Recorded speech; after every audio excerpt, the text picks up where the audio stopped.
아, 잠시만요.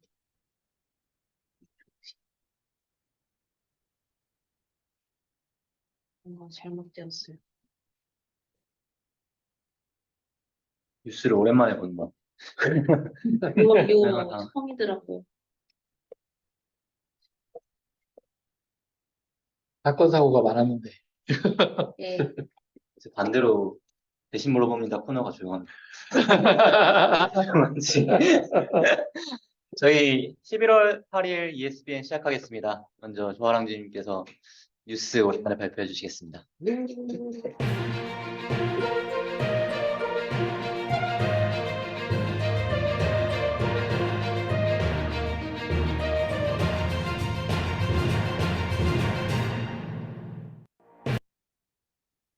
안녕하세요. ESPN 5분 뉴스의 조아랑 씨입니다. 첫 번째 소식입니다.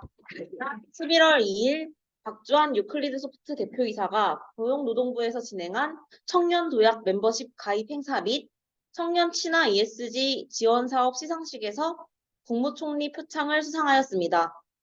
유클리드 소프트는 창립 이후 직접 고용 570여 명과 간접 고용 9천여 명의 지역 일자리를 창출하고 지역사회 문제 해결과 청년 역량 강화를 위해 지역 주도형 교육과정인 ABC 부트캠프를 운영하며 일자리 창출 공헌을 인정받았습니다.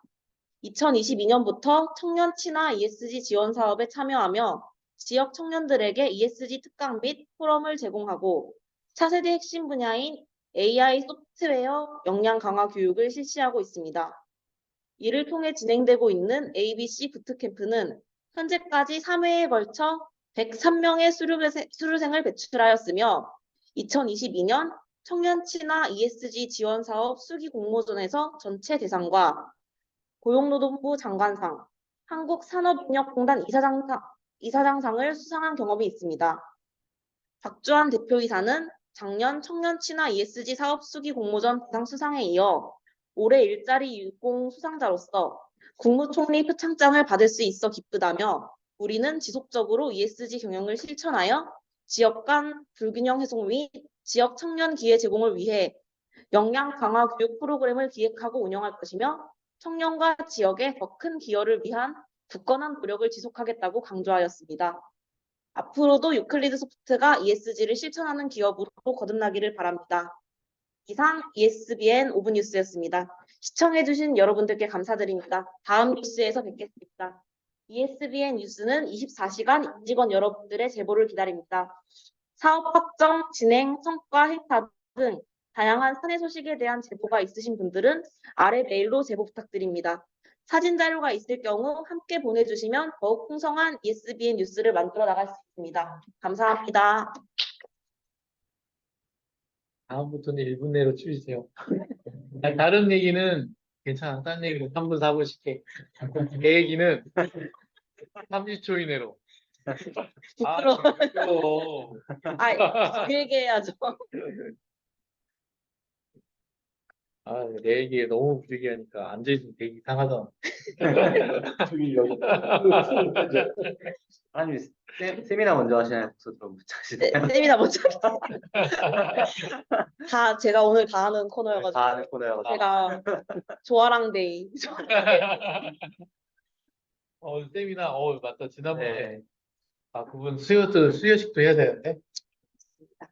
우리 최 대표님은 왜, 5만 원권 안 주시는 거예요? 그 현금으로 담아온 거예요. 이 부분 편집. 시원하게. 현금으로 담아와서, 현금 아니고, 선물로 줘라. 그래서 선물 마시나 되는데, 좀 더 기다리세요. 난 기다리고 있어. 네. 오늘 조아랑님 발표? 네. 야, 맞습니다.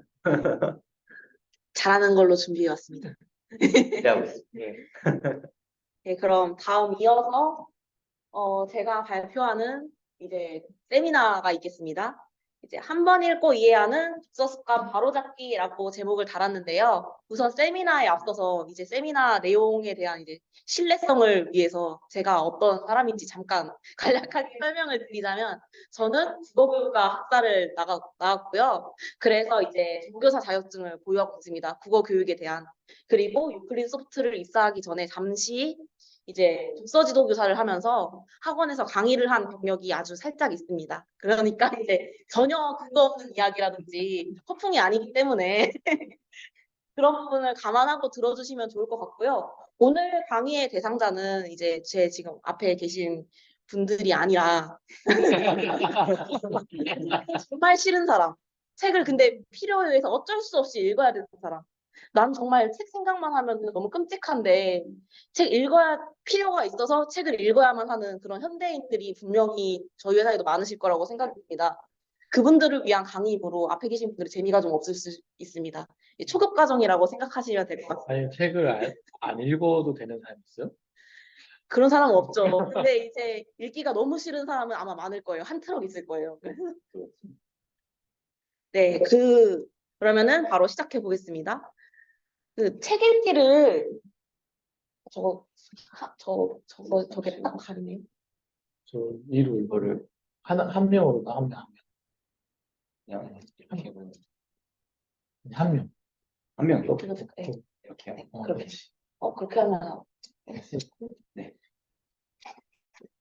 이제 강의를 하거나 이제 학생들한테 가장 많이 드는 질문 중에 하나가 학교에서 국어 수업을 할 때 이렇게 앞에 보이다시피 시험 문제 풀 때 특히 비문학 풀 때 이렇게 문단 1, 문단 2 해가지고 중심 문단 딱 찾고 그렇게 그리는 걸 배웠잖아요. 그리고 옆에 같은 거 보면은 국어 영역 풀 때 뭐 중심 내용 찾고 뭐 찾고 뭐 찾고 다 해답을 알려주면서 배웠어요. 그러니까 뭐 문학을 할 때는 여기 바로 밑줄 그어가지고 이 부분은 무엇을 상징하는 거다.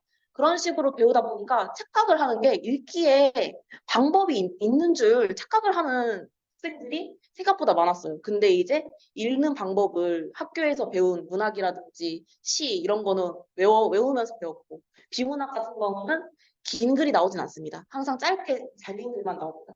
그런 걸 읽다가 이제 두꺼운 책을 읽으려고 하니까 읽을 방법을 모르겠다. 이런 얘기들이 굉장히 많이 나와요. 그래서 읽는 방법을 직접 교수처럼 이렇게 프리젠테이션 하면서 알려주기를 원하는 학생들이 생각보다 사회에 많았습니다. 근데 읽기에는 정답이 없어요. 근데 정답은 없지만 다만 어떤 목적으로 읽는지에 따라서 우리가 읽는 방법을 달리해야 될 필요는 있습니다. 예를 들어서 비문학이라든지 아까 그런 문학 같은 거는 저희가 왜 이렇게 배웠을까요? 이거는 시험 문제를 잘 풀려고 그런 거예요. 목적이 뚜렷하게 있습니다. 수능 문제를 잘 풀려면은 글을 읽을 때 중심 문장을 빨리 찾는 능력이 필요해요. 그래야지 제한 시간 내에 빠르게 비문학 지문을 꼼꼼하게 읽지 않아도 문제를 빠르게 풀고 정답을 맞출 수 있기 때문입니다.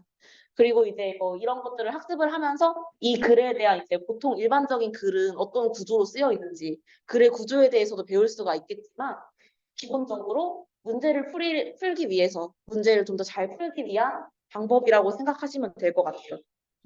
청소년들이 책을 잘 읽으려면 지문 형식으로 책을 쓰면 되겠네. 그렇겠죠? 문제는 그 책에 대한 흥미나 관심이 완전히 사라지겠지. 네, 정말 싫어할 거예요. 문제 모든 책을 그렇게 의무감을 읽고 보고 그러면 나중에 책은 이건 억지로 시험 보기 위해서 어떤 목표를 갖고 해야 되는 거다 이런 인식이 확 맞아요. 박히니까 맞아요. 나중에 커서 이제 그런 그 목적이 사라지면 맞아요. 책은 전혀 관심 없는 혐오의 대상이 되겠죠. 그래서 봐야 되는 거는 목적에 따라서 그러니까 즐기기 위해서 읽는다면은 방법이 없어요. 그냥 제가 뒤에서부터 읽고 싶으면 뒤에서부터 읽는 게 재밌는 거고 중간중간 건너뛰면서 읽어도 내가 책을 읽는 목적이 단순히 이제 즐겁게 뭐 웹소설이라든지 뭐 소설책을 재밌게 읽고 싶다면 상관없습니다. 근데 이제 저희가 세미나를 하는 이유가 있겠죠. 정말 읽고 기억해둬야 되는 책들. 한 번 읽어서 내가 뭐 두고두고 써먹어야 되는 그런 어떤 목적성이 있는 독서를 할 때 잘 읽기가 어렵다면 어떻게 해야 될까?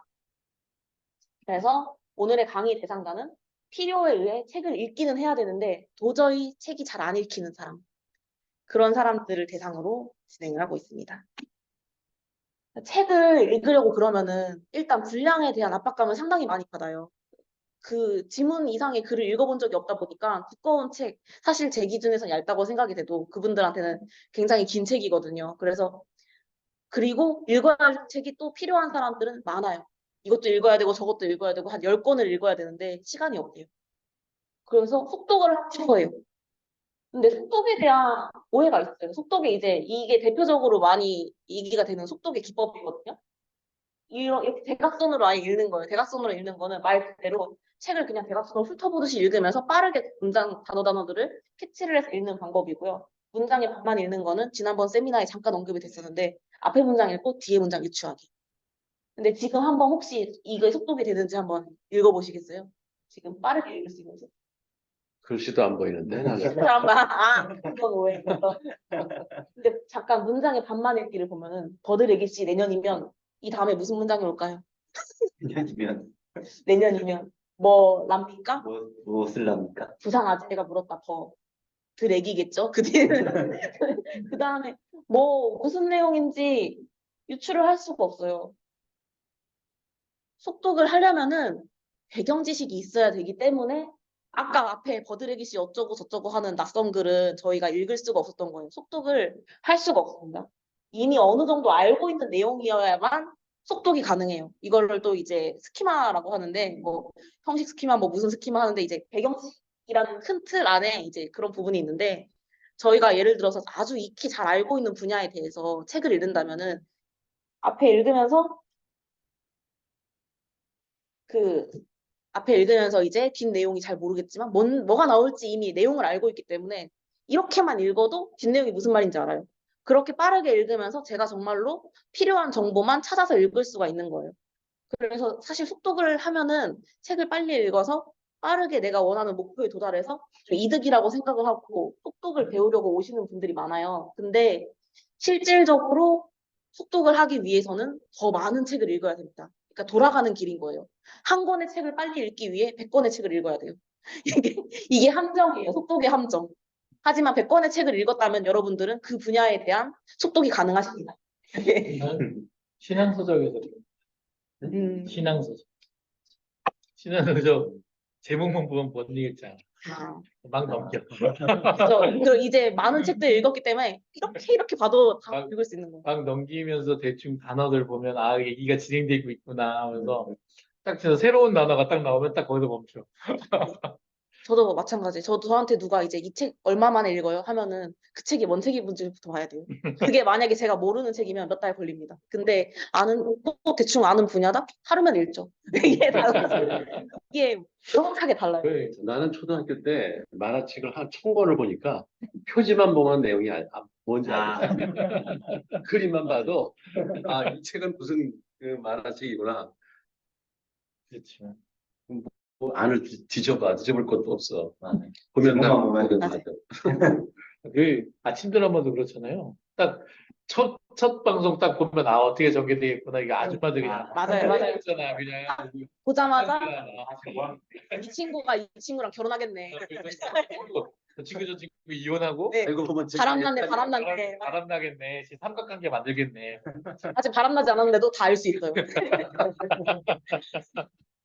그거 같은 거구만. 네. 네. 이게 바로 속독에 대한 오해입니다. 누구나 속독을 할 수 있지만 속독을 하기 위해서는 속독은 절대 이제 빨리 가는 지름길이 아니에요. 돌아가는 길입니다. 그럼 정독을 해야겠죠. 속독의 반대말은 정독을 해야겠죠. 정독을 훈련하는 방법이 있어요. 이건 말 그대로 훈련입니다. 이거는 정해진 정답이 아니고 이제 초보자들에게 훈련을 할 때 어떤 식으로 하느냐. 우선 초보자 대상이기 때문에 완독했을 때 분량이 적은 책을 선택해야 돼요. 최대한 적은 책을. 그래야지 성취감을 줄 수 있기 때문에 처음부터 막 이런 책을 권하진 않습니다. 그리고 이제 책 전체의 내용이 하나의 흐름으로 이어지면 좋아요. 예를 들어 소설책이라든지. 막 가끔씩 보면은 뭐 자기계발서 같은 거는 끊어져 있는 책들이 있어요. 그런 거는 별로, 네, 그런 거는 아예 장별로 책을 나눠서 따로 하는 방법도 있겠죠. 근데 이제 내용의 흐름이 하나로 이어지지 않으면은 끊기기 때문에 어려울 수 있어요. 그리고 이제 본인이 3분 동안 타이머를 딱 맞춰놓고 정해둔 쪽수만을 읽는 거예요. 근데 적은 쪽수를 한쪽에서 두 쪽 정도. 그리고 3분이 지나기 전에 분명히 내 눈이 스르륵 다 읽을 거예요, 분명히. 그럴 경우에는 다시 처음으로 돌아가서 그 부분을 읽는 연습을 해야 돼요. 천천히 읽는 연습을 오히려 해야 됩니다. 그리고 이제 3번 같은 경우는 답답한 사람들은 저렇게 하면 되는데 저는 권장하는 거는 그런 식으로 해서 3번 없이 2번만을 계속 반복을 한 다음에 책을 다 완독을 한 다음에 3번을 해보는 거예요. 직접 읽고 나서 내가 얼마만큼 기억을 하고 있는지 글을 잘 쓸 필요는 없고 기억나는 대로 그냥 쭉 쓰는 거. 기억이 안 나면 잠깐 점점점으로 생략을 해도 되니까 최대한 기억나는 대로 다 써보다 보면은 이게 잘 되는 친구들은 거의 웬만한 책을 다 써내려 가더라고요. 뭐 물론 짧은 책 기준으로 이게 이따만한 책을 다 쓰라 그러면은 이거 집필을 하는 거잖아요. 그런 거 말고 짧은 분량이 적은 책을 가지고 하면은 거의 그냥 실크로드 문명사를 네 그거를 쓰면은 페이지가 넘는 거를. 네. 그러면 3번 하다가 세월이 끝날 수도 있어요. 그래서 제가 딱 읽었어요. 이거는 유발 하라리의 사피엔스라는 책인데요. 지금부터 저희는 분량이 작기 때문에 40초간 한번 읽어보시죠. 잠깐 시작하기 전에 읽어놓고 잠깐만요. 시계를 딱 해놓고 타이머를 무발하라리? 보겠습니다. 네. 준비 시작.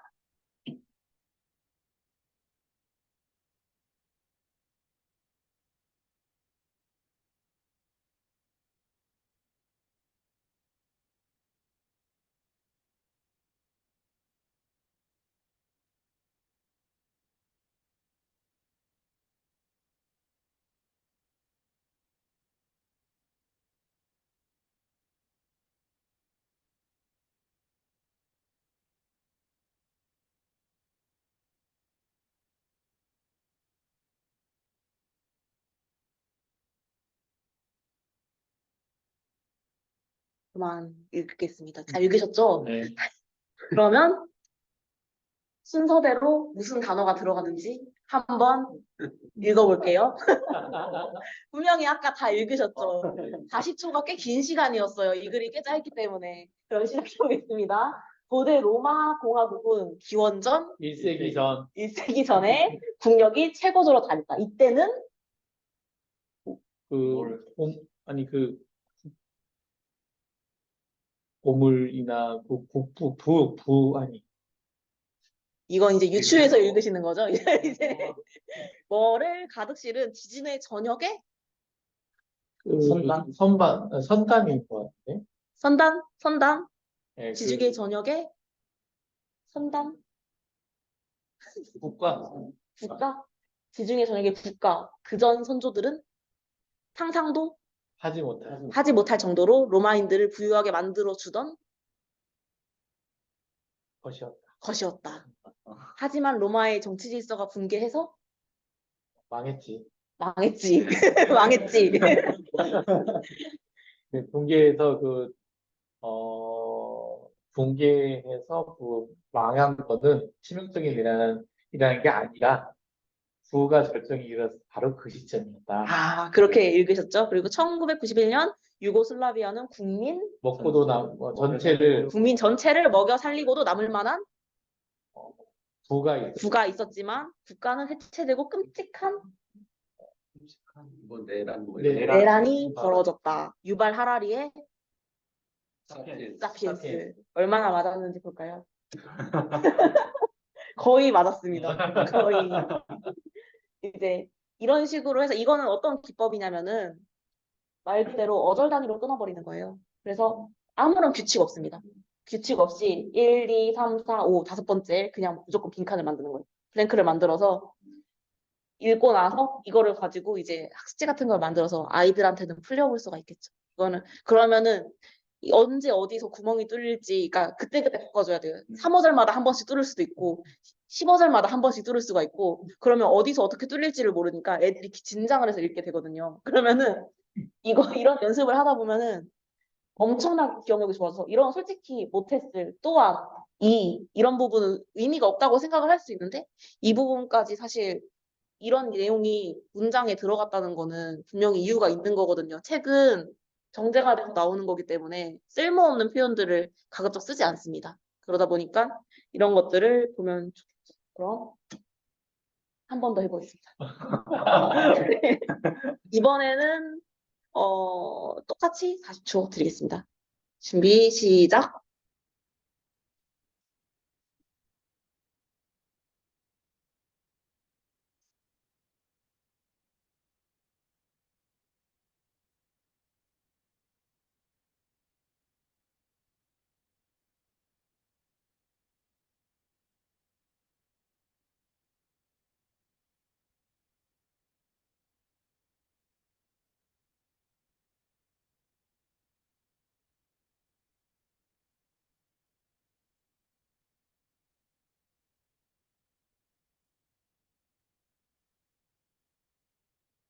그만하겠습니다. 사실 시간이 짧아요. 이거는 좀 더 길기 때문에.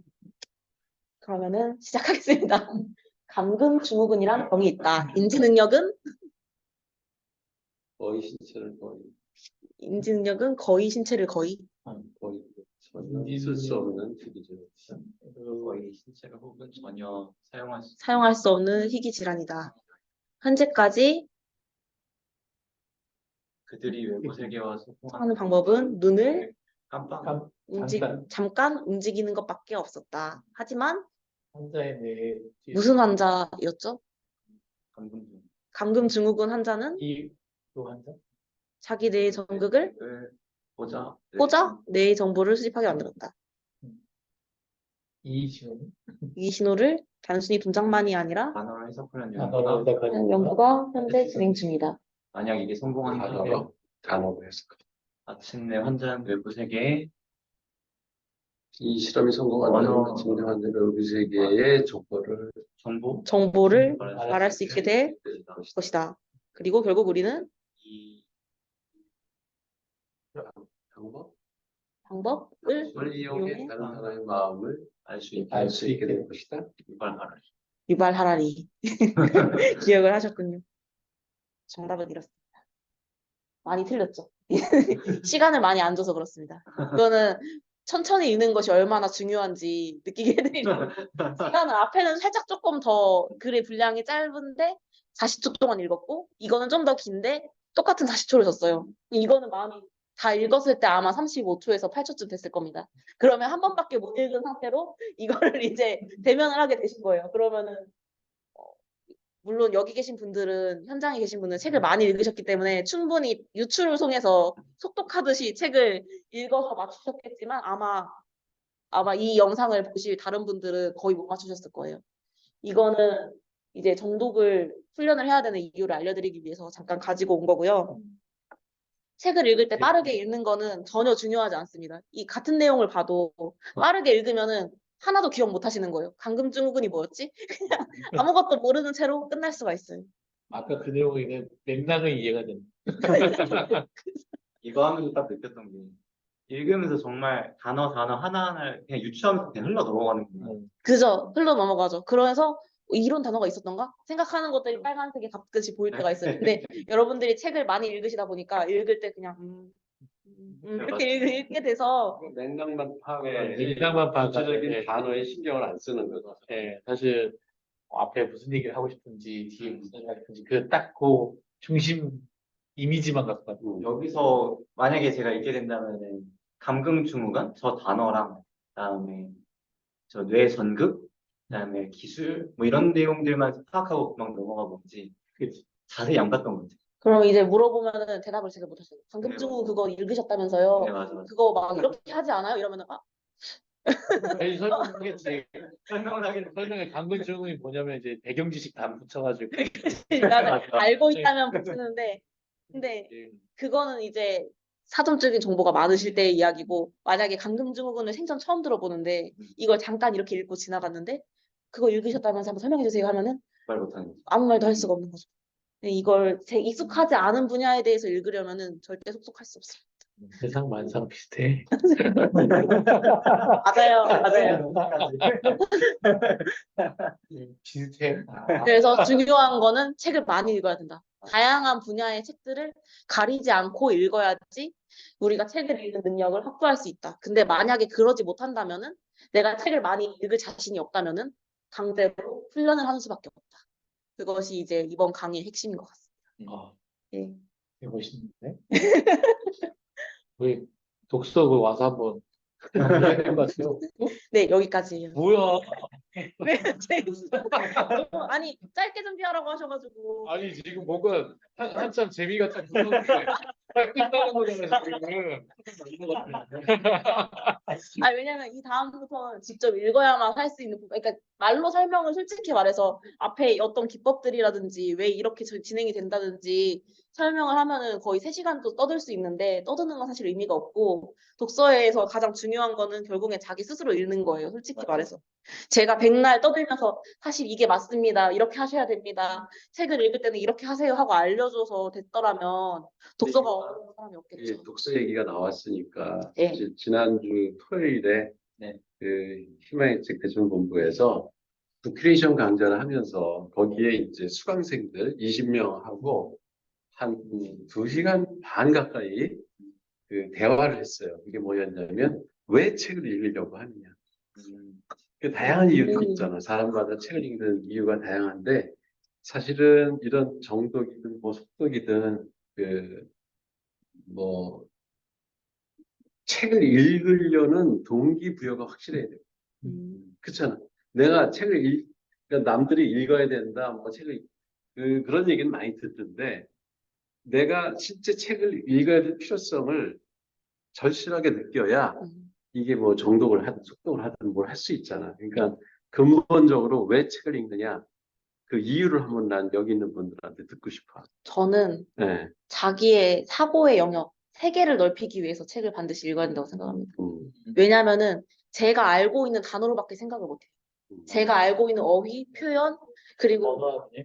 예, 그런 걸로밖에 생각을 하지 못해요. 예를 들어서 제가 만약에 5가지의 단어밖에 모른다면 제가 그 5가지 단어로만 계속 붙여서 생각을 하는 거죠. 근데 예를 들어서 제가 뭐 신조어만 많이 알고 있는 뭐 신세대라고 칠게요. 막 비속어라든지 그러면은 같은 생각을 해도 저는 뭐 XX 막 이런 식으로 말할 수 없는 뭐 PP 뭐 이렇게 정말 재밌네 그 막 이런 단어 내에서 내가 생각을 할게. 그 단어 내에서 생각을 하니까 막 아름답다는 표현을 할 때도 뭐 어떠서 좋다 하면서 욕을 하면서 개 좋다 뭐 이런 식으로 막 표현을 못 하는데 다른 사람은 언어의 어휘가 넓어진다면 더 다른 생각을 할 수 있고 생각의 범위가 확실히 달라지고 차원이 달라져요.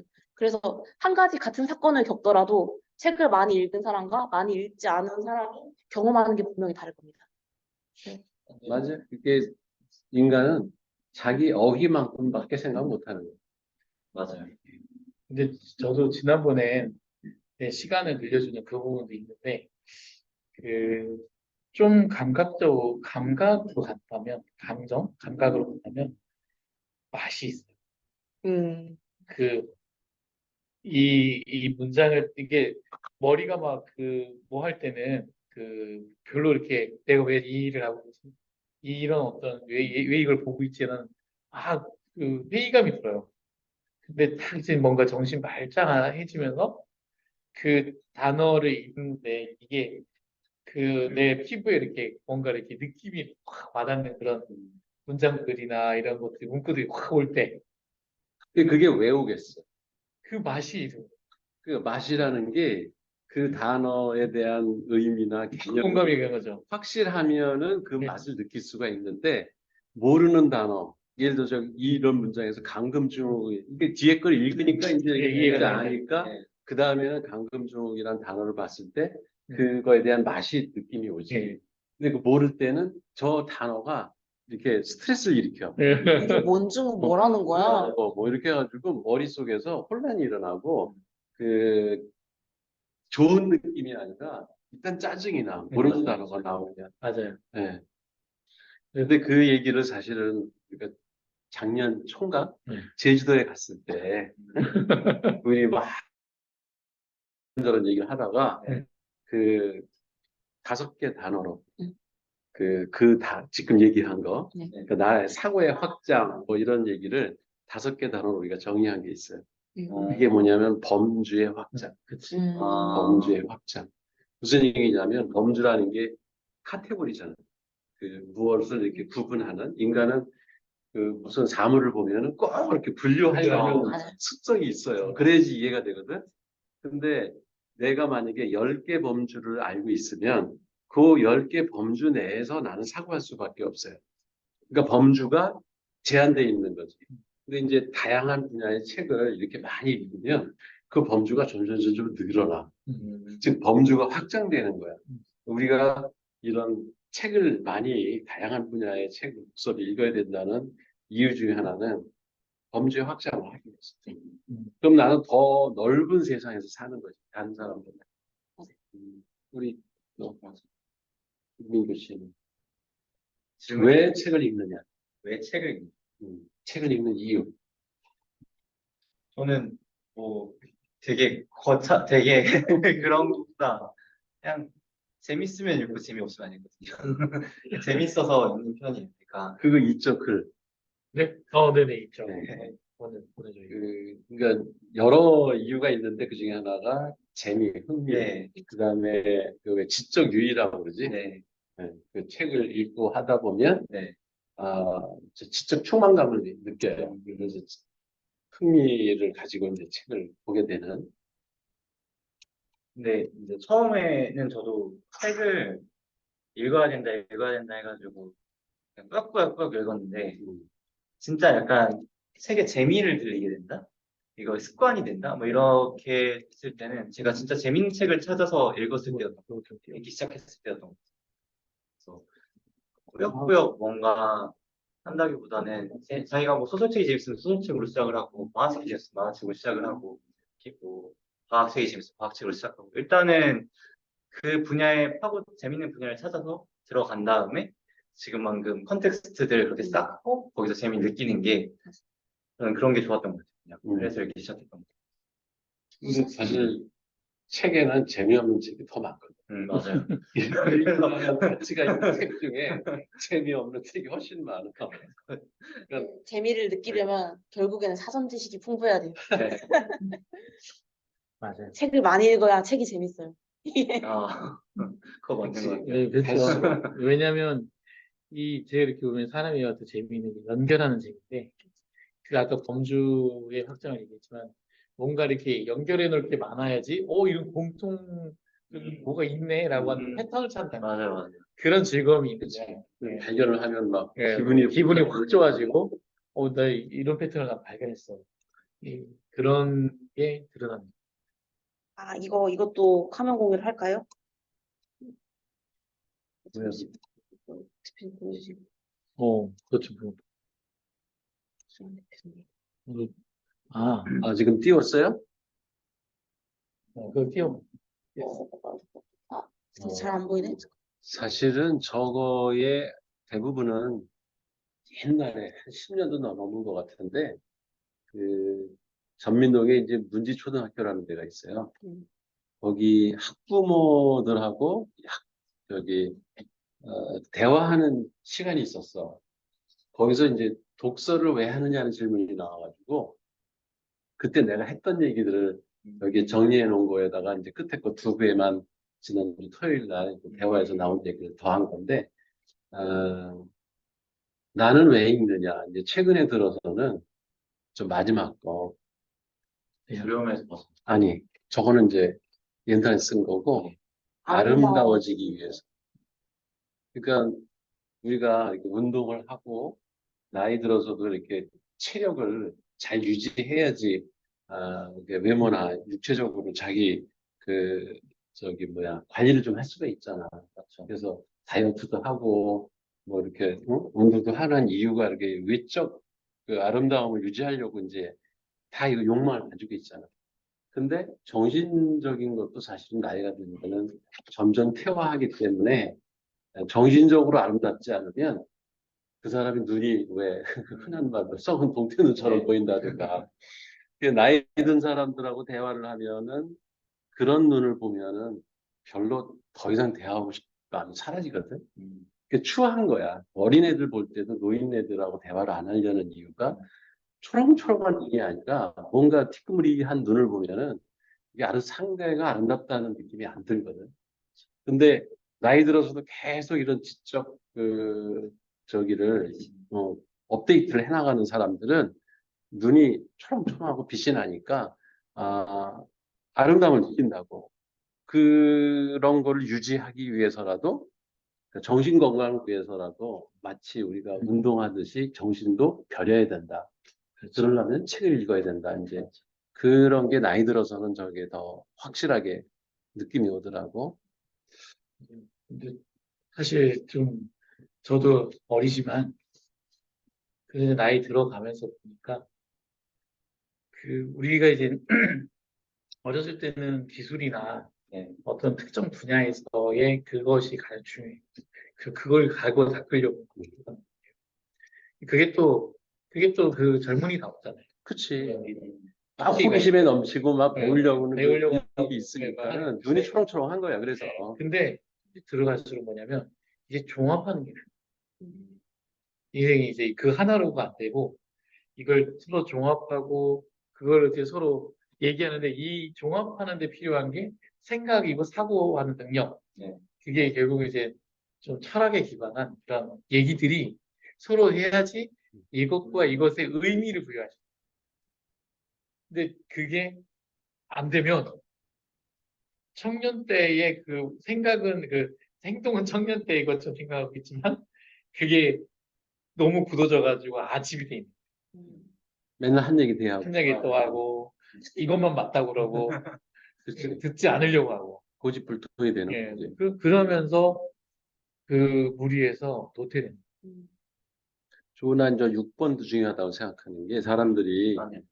아까도 내가 이게 ESBN 들어라 그랬더니 한 사람이 뭐 바빠서 못한다. 네. 이 세상에 바쁘지 않은 사람이 어디 있어. 근데 바쁘기 때문에 나는 책을 읽어야 된다고 하는 게 옛날에 그 이은기라는 분이 있었어요. 예. 그게 시테크라는 책을 쓴 사람인데 그게 시테크라는 게 시간을 버는 방법. 그게 이제 시테크인데 시테크의 가장 좋은 방법은 시간을 버는 방법은 공부하는 거예요. 그러니까 바쁘기 때문에 지혜를 쌓아서 그 일을 빨리 처리할 수 있는 능력을 쌓으면은 자기 할 일 다 하고도 시간이 남는 거예요. 저번에 한번 그런 얘기 했나? 중국 그 네. 속담에 그 망자포호의 호의. 예. 그게 똑같은 얘기거든. 그러니까 바쁜 척하고 막 뭐 일을 열심히 하는 척 하는데 사실 그 사람은 능력이 없는 거예요. 능력 있는 사람은 할 일 다 해놓고 여유 있게 그 인생을 즐긴다고. 그러니까 모르니까는 계속 열심히 해야 되잖아. 뭐 야간에도 작업해야 되고 일요일 날도 주말에도 일을 해야 되는데 똑똑한 사람은 그거 빨리 파악해가지고 그냥 단기간에 업무 시간에 다 끝내놓고 오히려 그 시간에 커피 마시고 친구들이랑 여유 있게 놀기도 하고 주말이면은 뭐 등산이나 이런 저 낚시나 이런 걸 하면서 자기 취미 생활을 하면서 정신을 오히려 더 건강하게 해가지고 월요일 날 오면은 또 그냥 집중적으로 해가지고 다닥 일을 해치우고 이게 더 현명하게 사는 방법이다. 맞아요. 그게 일머리가 없으면 순서대로예요. 음, 근데 일머리가 있으면 중요한 일부터 그지. 중요하고 빨리 해야 되는 거예요. 근데 이 우선순위는 진짜 모르면 순서대로. 저희가 지혜로워지면은 어떤 일이 더 중요하다고, 어? 이게 어떤 일이 더 중요한지 그거를 분간하는 능력이 생기기 때문에 중요한 일을 후다닥 해치워버리는 네. 그렇죠. 그래서 사실 그게 관리자가 보았을 때는 이것이 됐냐 안 됐느냐가 더 중요한데 사실 이 일은 안 해놓고 딴 거 하다가 열심히 했어. 밤새서 했어. 근데 다음날 정작 중요한 일을 빼먹었어. 이건 어떻게 했어? 하면 그건 이거 하느라 못해. 그러면 이제 또 고생하고 있는데 혼나는 거예요. 근데 이게 6번이 이제 내가 그때 발표할 때 교수님이 물었을 때 내가 얘기 드렸던 내용이지만 이 저런 지혜가 나는 쌓여요. 그 주변에 지금 내 나이쯤 됐는데 그 뭐죠 그 의사결정 못하는 그 결정자. 결정장애 장애는 좀 결정이 안 되는 사람들이 많아. 결정을 잘 못하는 사람. 못하는 사람들이 맨날 시달리고 막 수동적으로 왔다 갔다 하고 근데 결국 가지고 오면 이렇게 해 하면 그렇게 하고 근데 그렇게 해라고 하는 건 다 이 책에서 나오는 어느 시대의 흐름과 맞추는 그 지혜에서 나오면 헤맬 필요가 없거든. 그리고 이 사람이 왜 그렇게 했어 그러면 지금 시대가 이게요. 이게 현명한 것 같아요. 그리고 그냥 위로 가면 되는데 그게 없으니까 주관이 없으니까 결국 이게 흔들리는 거죠. 근데 주관을 키우는 방법은 하나밖에 없잖아요. 책을 보는 거 같아요. 주체성을 자기가 확립해야 그다음에 세상을 내가 주도해서 사는 거지. 네, 그 근데 사람은 계속 끌려다닐 수밖에. 끌려다니는 거죠. 근데 이런 과정을 내 지금 이 나이에 동료의 돌봄이 아예 아집에 꽂혀 있거나 아예 결정하지 못하거나 이런 사람이 많더라. 근데 이게 지금 젊었을 때 젊었을 때 책을 많이 가까이 하는 사람들에게 참 큰 지혜다. 한 가지 그러면은 그 독서 선배님들께 여쭙고 싶은 게 뭔가 범주를 얘기하셨잖아요. 그 자신이 풍족해지려면 여러 가지 범주를 알고 있어야 되고, 그다음에 독서의 재미를 느끼려면 그 범주 안에서의 컨텍스트를 많이 쌓아놔야 된다라고 하셨는데, 그 최근에 뇌과학 책을 읽기 시작했는데 딱 1장부터 뇌에 막 전해질니 뭐니 얘기 이상한 복잡한 복장이 단어만 있다네요. 그렇지. 아니, 이상하게 용어가 낯선 게 엄청 많이 나와. 아, 네. 너무 약간 정신이 없고 그래서 진도를 못 나오고 있는데 이런 책을 읽을 때 뭔가 그 뭔가 팁 같은 게 있을지 있죠. 너만 이만하니까 제일 쉬운 팁은 네. 내가 해놓은 뇌과학 강의 한 번을 들어보면 웬만한 아. 용어 정리는 일단 하고 들어가. 아, 쉽게. 근데 이제 그건 네. 농담이고, 나도 요새 책을 읽다 보면은 이 나이에도 잘 이해가 안 되는 책들이 있어요. 그건 두 가지 문제인데, 하나는 원래 내용이 어렵고, 네.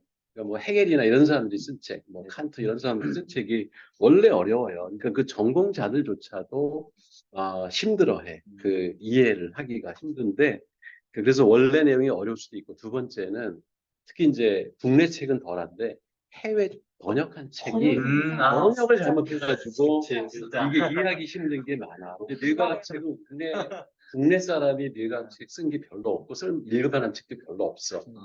주로 뇌과학 책은 해외 뭐 유명한 에델만이라든가 뭐 이런 사람들이 쓴 책들이 좋은 책이 많아서 그거를 이제 필독서 또는 아니면 추천서로다가 올라오는 책들이 번역이 잘못된 것도 많아요. 맞아요. 아. 저 특히 그래서 그 개념이 완전히 번역자가 이해하고 우리 정서에 맞게 번역을 해놓으면 좀 더 어려운 단어라도 빨리 이해가 되는데 그냥 직역을 해놓고 자기도 모르는 말을 그냥 써놓은 게 맞아. 많아.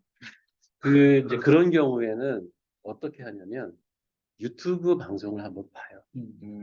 그러니까 이제 유튜브라는 게 거기에 전적으로 의존하면 안 되지. 책을 안 읽고 어떤 사람은 유튜브만 보는 사람이 있어요. 이건 가짜 지식을 얻는 거예요. 왜냐하면 유튜브 방송하는 사람이 자기가 아는 것만 방송하거든. 그러니까 책 원전의 얘기는 그중에 일부밖에는 반영이 안 되기 때문에 그 지식을 습득하는 좋은 방법이 아니지. 유튜브 방송을 보는 거든. 근데 유튜브를 보면서 이제 배경 지식을 그치. 맞아. 아니, 그러니까 유튜브는 빠른 시간 내에 많은 내용을 다루기 때문에 일단 거기에서 나오는 핵심 그 단어들, 네. 그 보캐블러리 이런 거를 단기간에 익히는 데는 도움이 돼.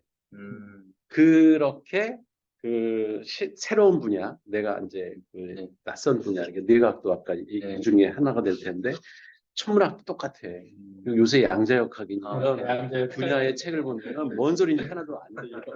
근데 그 개념을 형성하는 데는 일단 그 강의 잘 해놓은 유튜브 방송을 하나만 보지 말고 여러 개. 그 관련된 키워드로다가 한 대여섯 개를 봐요.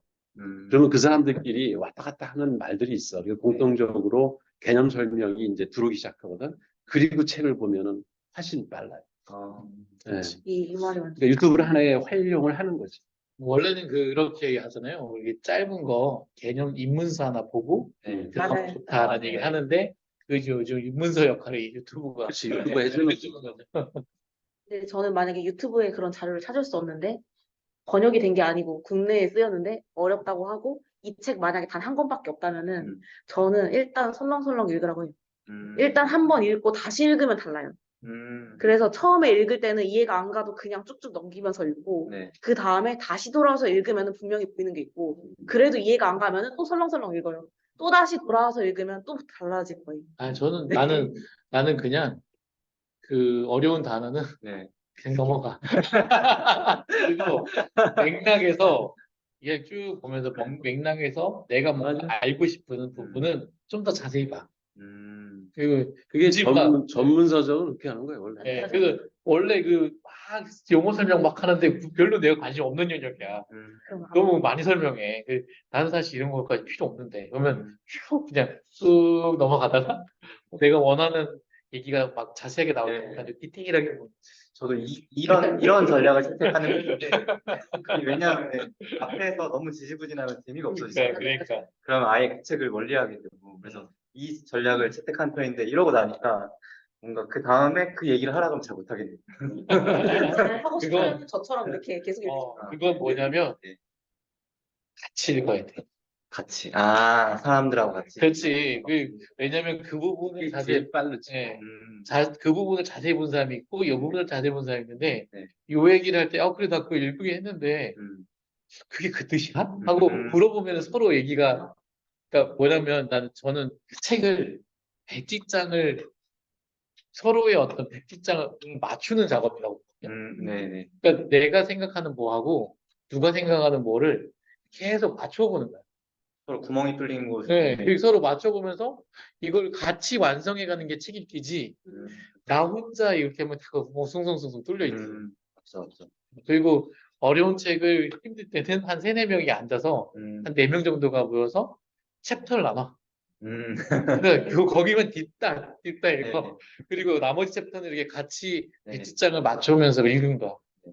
그러면은 어려운 책이지만 딴 사람이 읽었기 때문에 넘어가. 근데 그걸 다시 이제 다 이렇게 한번 끝나고 나서 다시 읽어보고. 다시 읽어보면 이해가 진짜 잘 돼. 음, 왜냐면 그 막 대화하고 막 대하고 하면서 네. 많이 이해가 된 거지. 좋아, 같이. 네, 그래서 나도 이제 지금 10년 넘는 좀 책 읽는, 네. 봤지? 지난번에 여기 맞아요. 그분들하고 당구. 그분들하고 읽는데 진짜 힘든 역사들을 다 같이 읽었는데 혼자였으면 못 읽었지만 같이 챕터를 나눠가지고 읽으니까 읽었던 거지. 되게 나는 혼자 읽지 말고 네. 책 읽을 수 있는 동료를 좀 구해서 한 4명 정도가 같이 이렇게 읽으면 되게 좋다. 하여튼 이 맞추는 과정인데 이 맞추는 과정에 또 희열이 이렇게 그리고 혼자 읽기 힘든 책 있으면 여기 ESBN에서 읽어. 네, 맞아. 사실 우리 교수님하고 네. 교수님의 그 얘기를 네. 들으면서 나도 얘기하고 들으면서 교정도 많이 받고 그러는데 이게 되게 재밌어. 여기서도 재밌는 게 간단하게 어려운 책을 어떻게 읽냐라는 질문을 던졌는데 각양각 방법이 나오는 거예요. 골라서 미안해. 이게 나한테 맞네. 그걸 다 짬뽕 하면 돼. 이렇게도 해보고 저렇게도 해보고 그렇지. 바꾸면은 같이 책 읽는 뭐 이걸 네. 만들어요. 나는 이게 지금 알겠습니다. 오늘 되게 유익했네요. 감사합니다. 모두가 함께 만들어 나가는 자, 이제 밴드. 화면 돌려봐. 종료 끊고. 자, 이제 오늘 조아람 주임은 어떻게 또 우리 시상식을. 아이고. 직접 내가 이걸 항상 갖고 있으면 줄 거예요. 좀 내일 혜준이 오라고 그래. 네. 아니 김민규 주임은 줬어? 네, 맞습니다. 네, 우리 조아람 주임 수고했어. 감사합니다. 와.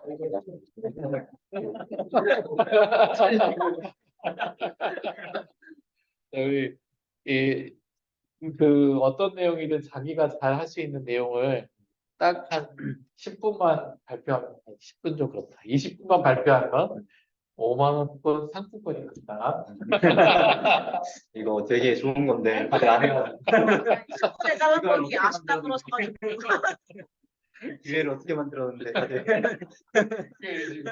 수쟁으로 만든 거 아니야. 이 시상식까지 이거 어떻게? 이용불로 해서 자꾸 만들어야지. 네. 시간이 벌써 8시간인데 이어서 책도 할까요? 예. 간단하게 짧게 네. 요약해서 하고 끝냅시다. 네. 그럼 빠르게 가야겠네요. 성숙기는 이제 그만 이제 새택인데 그러면 정말 빠르게 가겠습니다. 적당히 생략을 하면서 빠르게 갈게요. 14장 수직 통합의 전략적 분석입니다. 이제 수직 통합 같은 경우는 이 책에서는 편의를 위해서 이제 상방 기업은 그러니까 후방 기업은 판매 기업으로, 하방 기업은 이 전방 기업 그러니까 구매 기업으로 정해서 편의상 후방 통합의 경우를 대체적인 예로 삼았다고 해요. 이 부분만 기억하고 읽으시면 될 것 같아요. 그래서 이제 수직 통합이라는 거는 이제 예를 들어 여기에 예시를 따르자면은 이제 판매 기업 또는 구매 기업 이렇게 두 개 원래는 따로따로 운영되던 기관들이 이제 하나의 기관을 위로 해가지고 이제 합체를 하는 거죠. 네, 그러면은 이제 가장 중요한 수직 통합을 하게 되면은 생산량이나 효율적인 규모에 대해서 가장 많이 궁금해 하실 거예요. 그럼 보시면은 이제 통합 운영이 되잖아요. 원래 두 개의 기관이 각기 다른 운영체가 있었는데 하나가 되기 때문에 능률이 생깁니다. 이건 뭐 당연한 얘기라고밖에 생각할 수 없을 것 같아요. 이거는 뭐 예를 들어 이 사람들을 이제 판매하거나 뭐 이런 거에 이제 조정하거나 이런 쓸데없는 시간들이 필요가 없어지는 거죠. 예를 들어서 판매 기간에는 구매 기간에 대한 이제 조사라든지 끊임없이 그걸 연락하는 연락 수단책이 있었어야 되잖아요. 근데 하나가 되면은 같은 기간이 되기 때문에 그런 사람이 필요가 없어지는 거죠. 그런 인력들도 이제 필요가 없고 뭐 재고를 미리 남겨둔다든지 그런 필요가 없어요. 딱딱 바로바로 써버리면 되니까. 그리고 이제 뭐 여러 낭비되는 시간들도 없어집니다. 뭐 협상을 한다든지 뭐 그런 시간들이 사라지게 되겠죠. 그래서 그리고 이제 뭐 정보의 경제라고 해서 시장 정보의 수집 필요성이 감소하고 정보 획득의 총 비용이 축소된다고 하는데 이거는 이제 두 개의 기관이 하나가 됐기 때문에 이제 서로에 대한 조사를 할 것이 필요가 없어지는 거죠. 이제 원래는 판매를 하려고 그러는데 어디를 찾아볼까 막 이런 것에 대한 필요가 없어서 좀 덜 찾아도 되는 거죠. 이제 다른 방면으로 더 시야를 넓힐 수 있는 거예요. 그리고 시장 회피의 경제는 이렇게 두 개의 기관이 판매와 구매가 하나가 되어버리기 때문에 시장 거래에서 막 어떻게 하는 그런 시장 거래를 하지 않고 내 안에서 그게 흘러가기 때문에 시장 회피를 할 수 있는 거죠.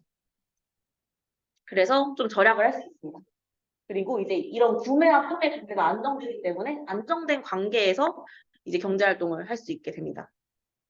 그래서 이제 수직 통합으로 인한 경제의 특징을 보시면은 기술의 숙지가 있는데 전방 또는 후방 산업이 이제 친밀해지다 보니까 서로의 기술에 친숙해질 수 있어요. 이제 뭐 이런 뭐 출하하는 어떤 기술이 있다 그러면은 같은 기업이 되니까 그런 거에 대해서 거리낌이 없어지고 익숙해지게 되는 거죠.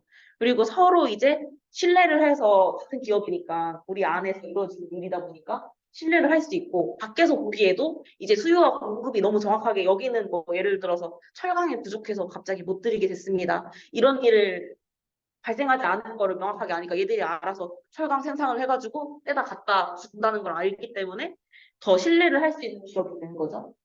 그리고 교섭력과 투입 비용의 불합리함을 상쇄합니다. 그러니까 통합을 통해서 뭐 다른 이제 강력한 공급자나 소비자들에 대한 이제 어떠한 교섭력이라든지 이런 것들을 좀 상쇄할 수 있는 거죠. 두 개가 하나가 됐기 때문에 우리는 신뢰성도 확보하고 좀 더 나은 기관이 되어서 좀 그런 거에 대한 영향력을 줄일 수 있습니다. 외압에 대한.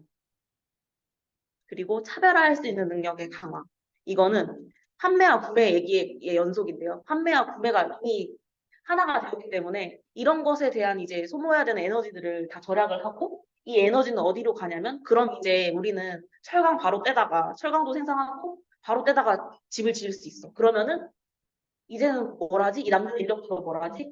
어떻게 차별화를 해볼까? 철강을 어떻게 하면 좀 더 신소재로 개발을 할까? 집을 어떻게 멋있게 지을까? 이런 것들을 고민할 수 있는 능력이 생기는 거죠. 그러면 더 차별화된 기업으로 성장할 수 있는 계기가 될 수 있습니다.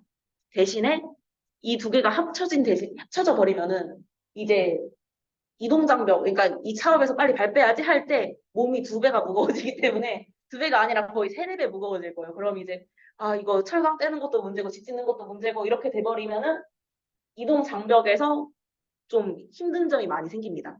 그리고 고수익 사업으로의 진입, 이제 수집 통합을 통해서 투자에 대한 이제 총수익의 비율이 높아져야 되기 때문에 고수익의 사업으로 이제 진입을 할 수 있는 어떤 기회가 되기도 합니다.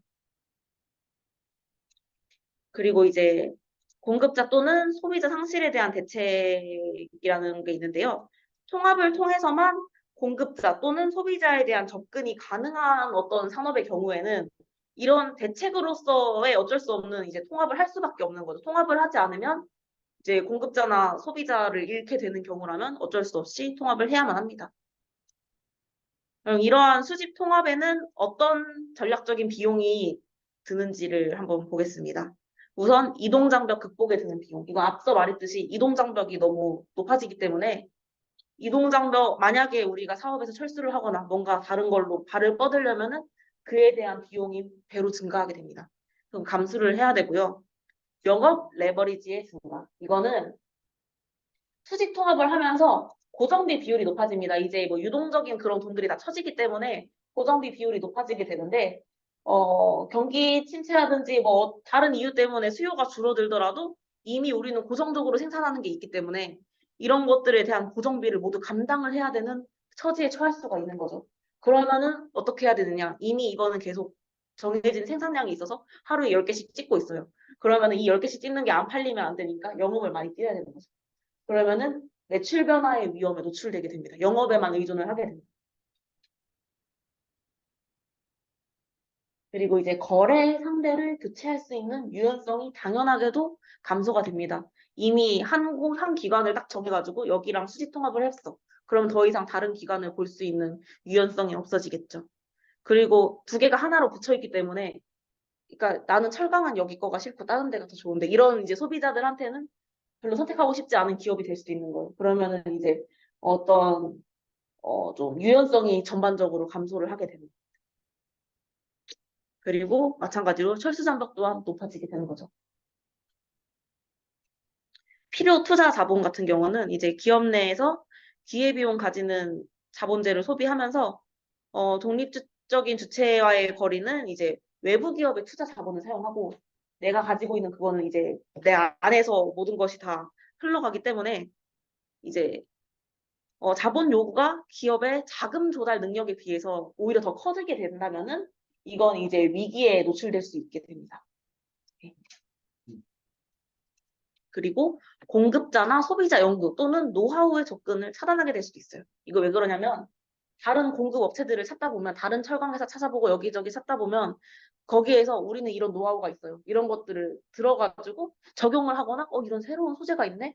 이런 걸 알 수가 있는데 이미 하나로 이렇게 딱 해버리면 서로 좀 게을러지기 때문에 소위 말해서 게을러지기 때문에 다른 이제 어떤 노하우나 다른 기업의 그런 것들에 대해서 접근할 수 있는 통로를 잃게 되는 거죠.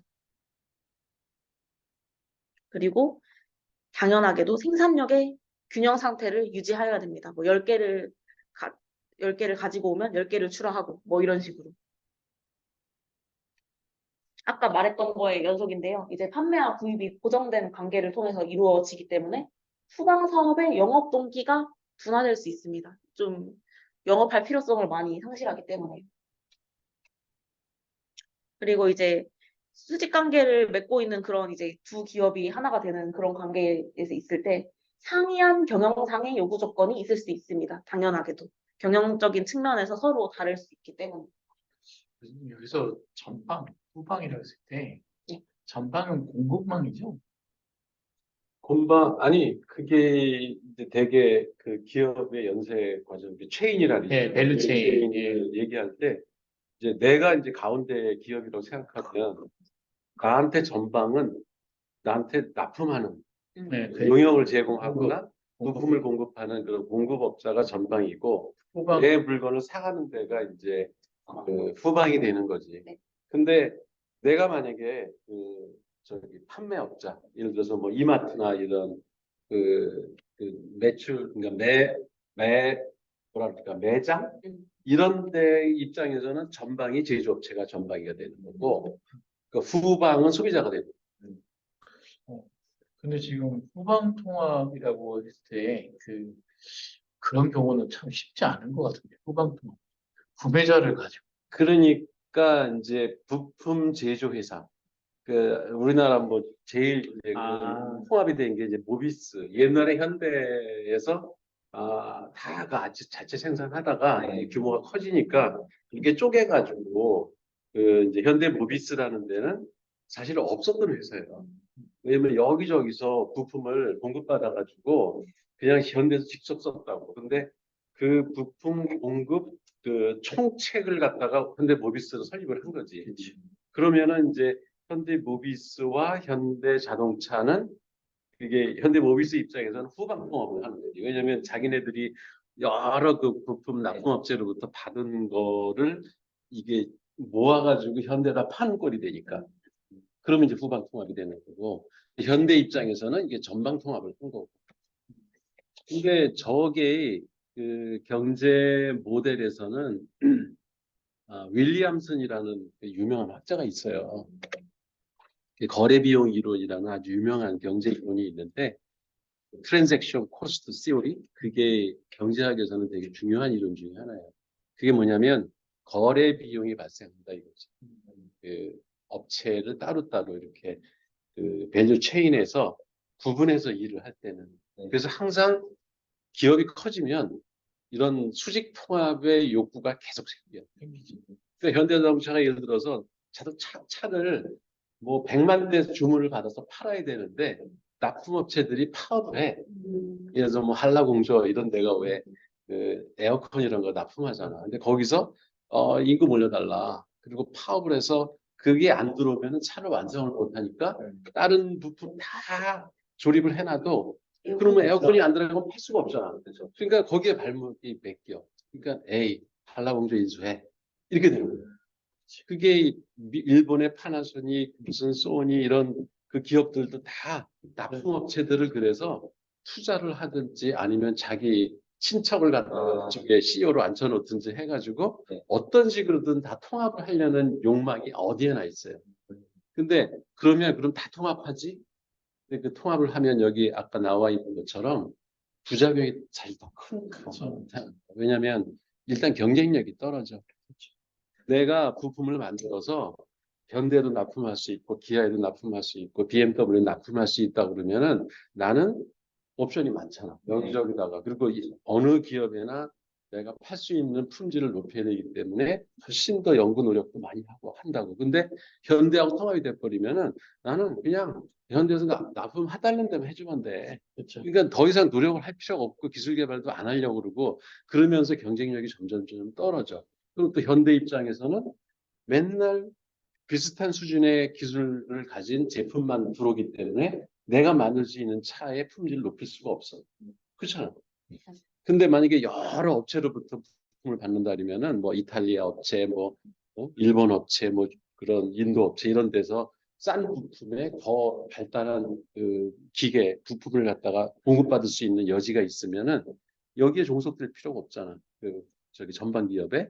그러니까 내가 오히려 그 가격도 낮출 수가 있고 품질도 높일 수 있는 기회를 통합을 해놓으면 다 잃어버리는 거죠.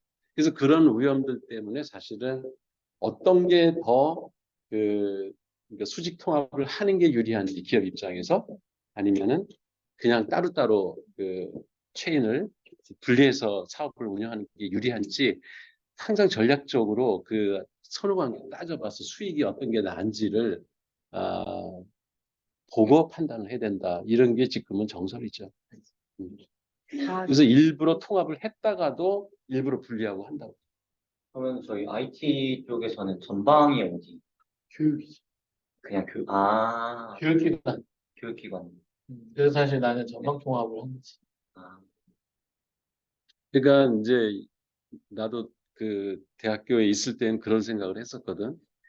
그러니까 우리 학과에 들어오는 학생 네. 50명, 1년에 50명씩 들어오잖아.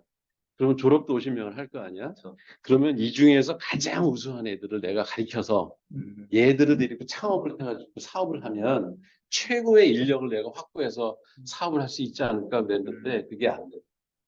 그렇게 되면 통합이 되는 거잖아. 네. 벤처기업, 네. 교수, 일- 학교 일- 창업기업하고 네. 인력을 거기서 최고로 내가 네. 만들어가지고 네. 그 부모가 돈은 되고 학생 교육비는 근데 그게 꿈이야.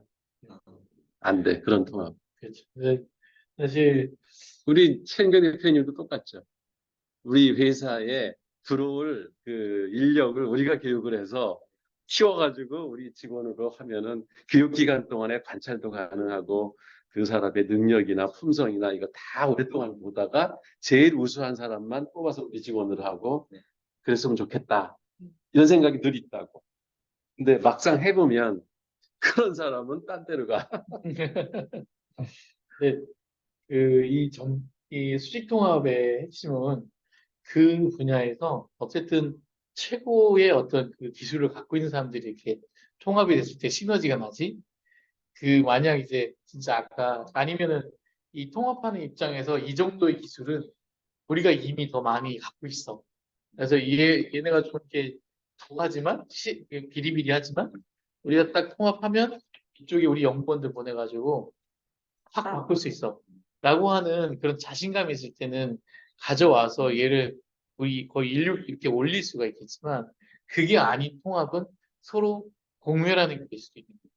그지 공멸하죠. 여기 뒤에가 뒤에가 바로 네. 얘기를 수평통합. 합니다. 아니, 수평통합까지는 없어요. 예, 근데 사실 수평통합은 그거잖아요. 이렇게 옆으로 있는 네. 분야 다각화된 이제 전략적 제휴라고 그러지, 그걸. 예, 그렇죠.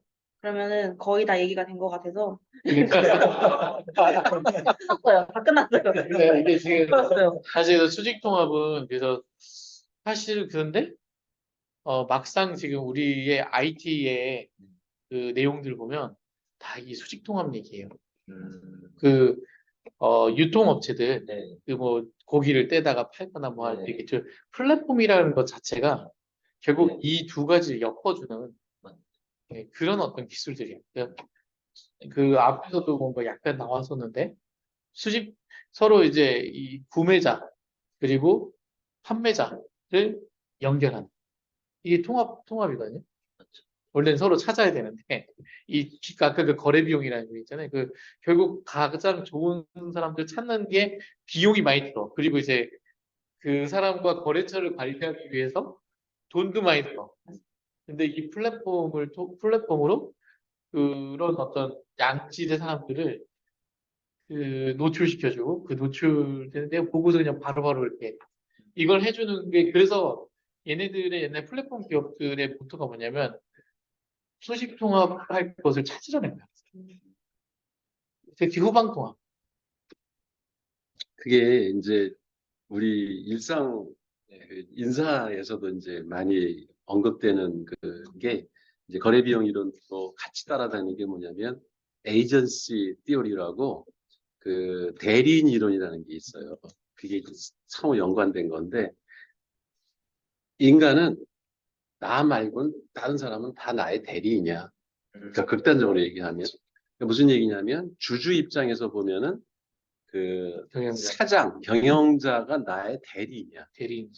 그리고 금융기관에서 이제 나한테 돈을 빌려주잖아. 우리 회사에다가 이제 대출을 해주면 은행이 벌 수익을 이 사람이 대신 기업 활동을 해서 돈을 벌어와서 나한테 이자도 주고 그러는 거야. 네, 그렇죠. 그러니까 그게 그 또 우리 회사 안에서 보면은 종업원들은 직원들은 사장의 대리인이야. 대리인들이죠. 사장이 내가 해야 할 일을 내가 다 못하니까 나눠서 그 에이전트를 고용을 해가지고 계약을 하는 거야.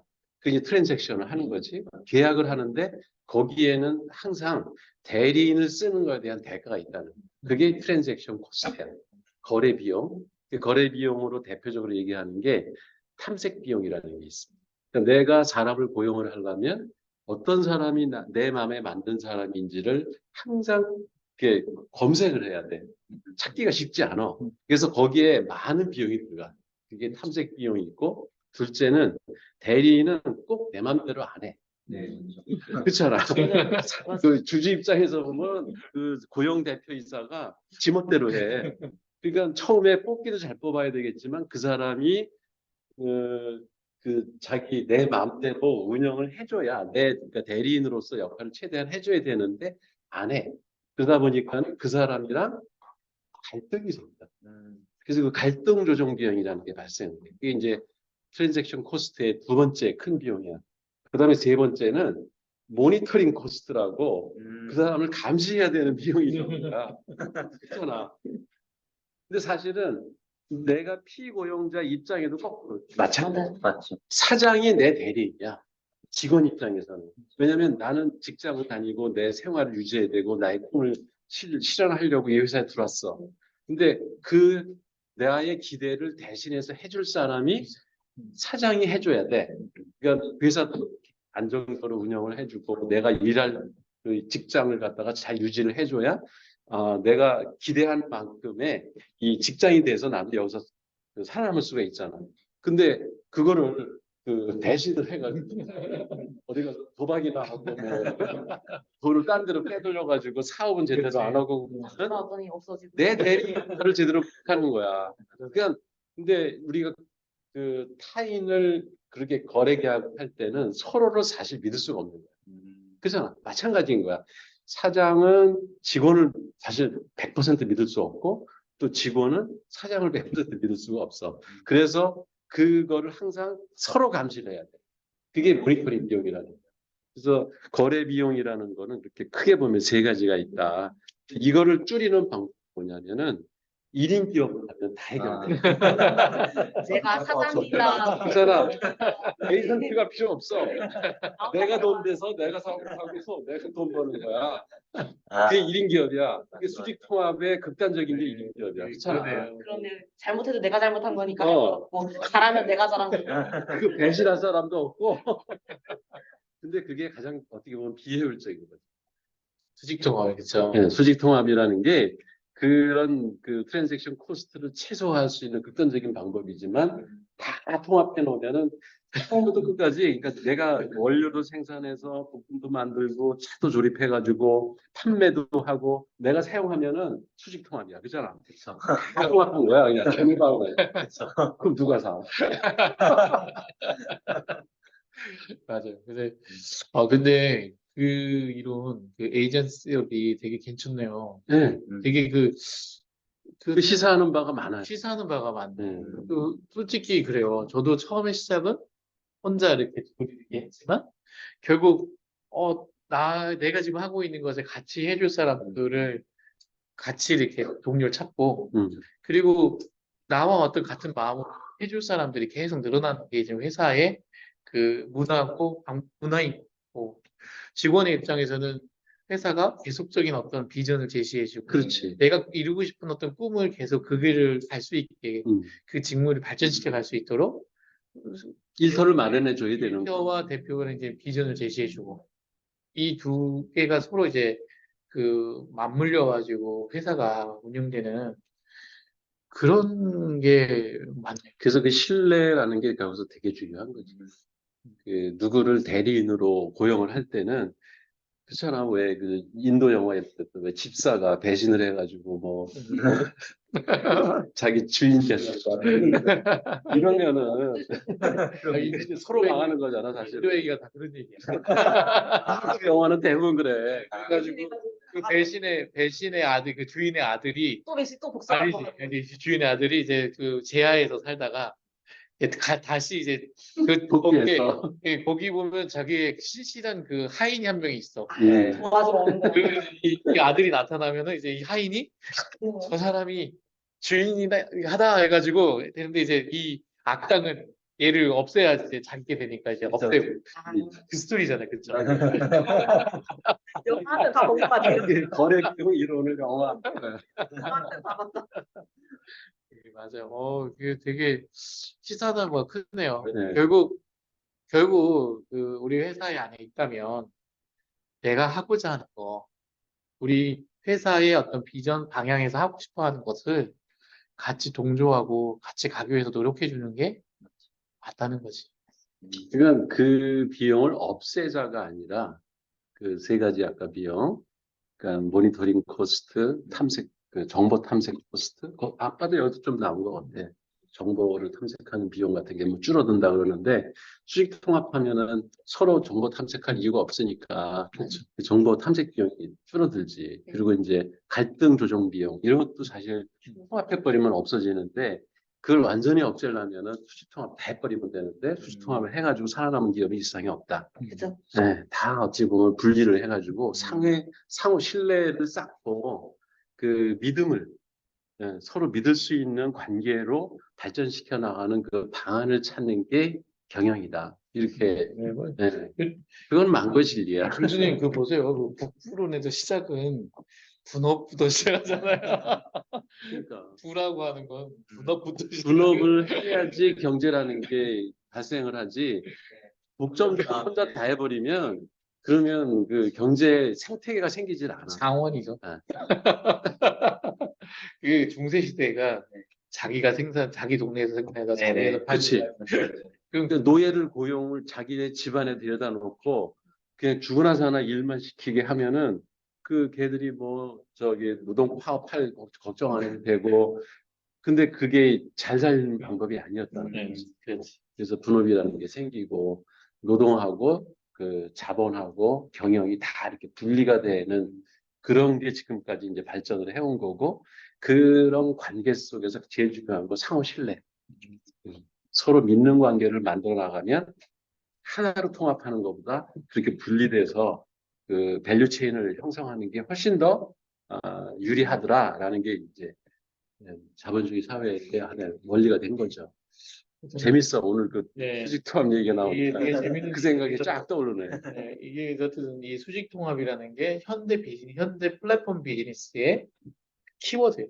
그래서 항상 그 후방 통합이냐 전방 통합이냐 이 얘기 갖고 맨날 스타트업도 맨날 그래요. 맞아. 이제 쿠팡이나 이런 기업들도 계속 그런 네, 그, 통합해 가는 그 거잖아요. 통합을 하고 싶은 욕망이 계속 생겨. 근데 그게 이제 어느 정도를 넘어가면은 그게 비효율의 원상이 돼. 그러면서 그 회사가 없어져. 아예 망해버려. 그렇죠. 그리고 이제 새로운 형태의 이게 분리된 또 새로운 사업이 나타나고 또 걔들도 이제 사업을 하다 보면은 자꾸 통합에 욕심을 부려. 그러다 망하는 거야. 카카오처럼. 그렇지. 맞아. 네. 걔네도 결국은 맞아요. 후방 통합한 거잖아요. 엄청나게 많이 했죠. 결국 거대해지고 근데 이게 그 통합이 되면 결국 산업의 그 산업 전체에 뭐가 이렇게 문제가 생겼을 때 사실 내가 이 한 부분 맡고 있으면 나는 이 산업이 아니라 다른 산업으로 이렇게 탁 넘어가면 되는데 이만큼 다 가지고 예. 있으니까. 다 가지고 있으니까 이 산업이 망하면 나도 같이 망하는 거야. 그치. 그게 지금 어디로 칠 데가 없는 거지. 일본에 지금 그 어디가 망했죠? 얼마 전에 그 샤프인가 어딘가 하나 망했잖아요. 도시바. 도시방. 결국 걔네가 계속 그렇게 하다가 결국 그 산업이 가라앉으면서 그냥 간접 없어진 거지. 오늘 그럼 여기까지 해도 될 것 같아요. 네. 왜냐면 다 얘기가 나왔어요. 사업 얘기가 거의 없고 여기는 이제 수평이 아니고 이제 부분 통합이랑 중통합이 나왔었는데 이것도 뭐 같은 얘기야.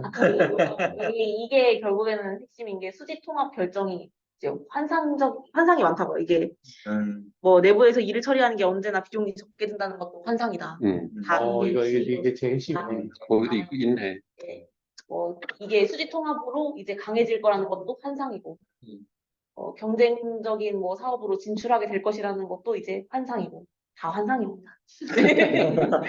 환상에서 벗어나야지. 네. 역시 이 책 진짜 대단한 책. 인사이트가 되게 많은 책이에요. 대단한 책인 것 같아.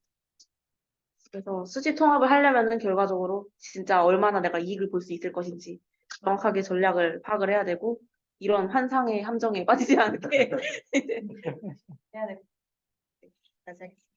네.